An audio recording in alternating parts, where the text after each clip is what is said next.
ಅದಕ್ಕೇನು ತೊಂದರೆ ಏನಿಲ್ಲ. ರಾಷ್ಟ್ರ ರಾಜಕಾರಣದಲ್ಲಿ ಇನ್ನೇನು ಕೆಲವೇ ತಿಂಗಳಲ್ಲಿ ಚುನಾವಣೆ ಬದಲಾವಣೆ ಆಗ್ಬೋದು. ಹೇಳಿದ ಅಲ್ಲೋಲು ಕಲ್ಲೋಲು ಆಗ್ತದೆ, ರಾಜಕೀಯ ಅಸ್ಥಿರ ಆಗ್ತದೆ.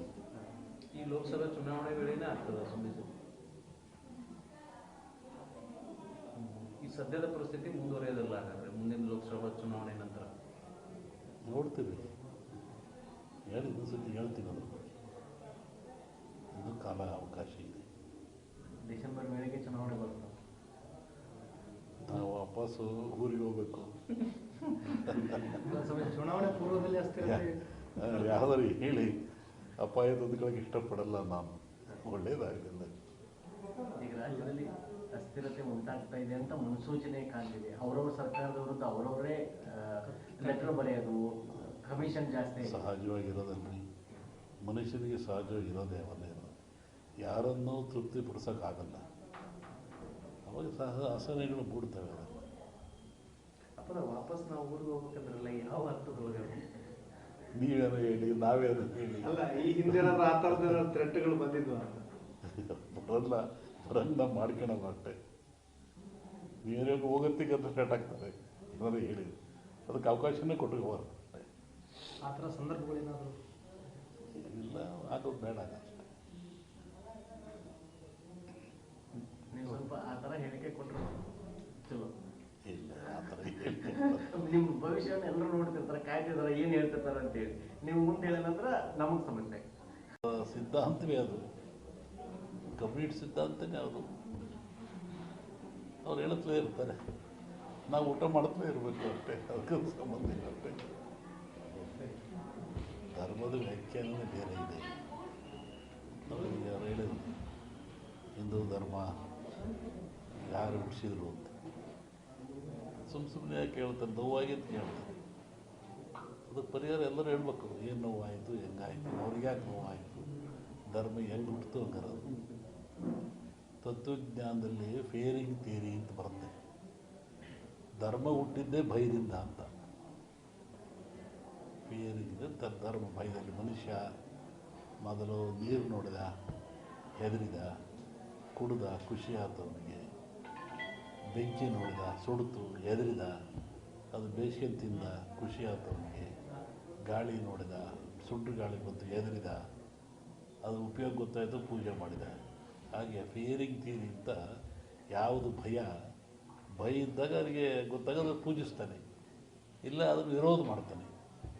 ಈ ತತ್ವಜ್ಞಾನ ಅವೆಲ್ಲ ಇರುವಂಥದ್ದೆಲ್ಲ ಅವ್ರಿಗೆ ನೋವಾಗಿದೆ ಹೇಳಿರ್ತಾರೆ. ಆ ನೋವಾದಾಗ ನಾವು ಪ್ರತಿಭಟಿಸ್ಬೇಕು. ಅದು ಹೇಳ್ಬೇಕಾರೆ ಯಾವ ತಿಳ್ಕೋಬೇಕು. ಅವ್ರಿಗೆ ನೋವಾದರೆ ಹಸ್ತವನಿಗೆ ಗೊತ್ತು, ಉಂಡವನಿಗೆ ಗೊತ್ತಾಗಲ್ಲ. ಅದನ್ನು ಅವರೇ ಹೇಳ್ಬೇಕು, ಏನು ನೋವಾಯಿತು ನಿಮಗೆ, ಸಮಾಜಕ್ಕೆ ಹೇಳಿ. ಇಲ್ಲ ನಾವು ತಿಳ್ಕೋಬೇಕು, ಏನು ಹಿಂಗೆ ಆಗಿರ್ಬೋದಲ್ವೇ. ಸಾವಿರಾರು ವರ್ಷಗಳ ದಾಸ್ಯ ಅನುಭವಿಸಿದವರಿಗೆ ಗೊತ್ತು. ಕೆಣಕೋದು ಬೇಡ. ಪ್ರತಿ ವರ್ಷ ನಮ್ಮ ಸಂಜೀವರ ಮನೆಯಲ್ಲಿ ಈ ಶ್ರಾವಣ ದಿವಸ ಪೂಜೆ ಮಾಡಿಸ್ತಾರೆ. ಇದು ಪದ್ಧತಿ, ಅವರಿಗೂ ನಮಗೂ ಒಂದು ಪದ್ಧತಿ. ಗದಿಗ ನಮ್ಮ ಸಂಕೇಶ್ವರ ಒಂದು ವರ್ಷಕ್ಕೊಂದ್ಸತಿ ಕರೆಸ್ತಾರೆ. ಹೋದವರು ಅಲ್ಲಿ ಬಂದಿದ್ದೆ, ರಾಜ್ಯದಲ್ಲಿ ಮಳೆ ಇಲ್ಲ, ಸಂಪೂರ್ಣವಾಗಿ ಮಳೆ ಕಡಿಮೆ ಆಗಿದೆ. ಮನುಷ್ಯ ಎಷ್ಟು ತಪ್ಪು ಮಾಡಿದರೂ ಆ ಭಗವಂತ ಕ್ಷಮಿಸ್ತಾನಂತೆ.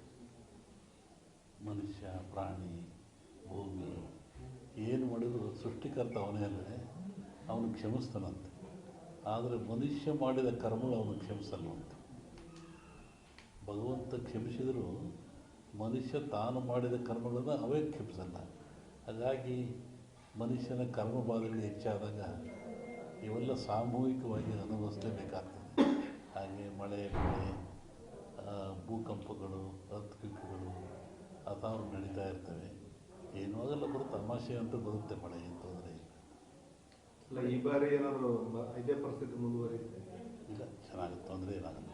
ಬರಗಾಲ ಛಾಯೆ ಇರ್ಬೋದು, ಅನುಕೂಲ ಆಗುತ್ತೆ. ಆ ಥರ ಹೇಳ್ಕೊಂಡು ಮಟ್ಟಿಗೆ ಏನಿಲ್ಲ, ಚೆನ್ನಾಗಾಗುತ್ತೆ.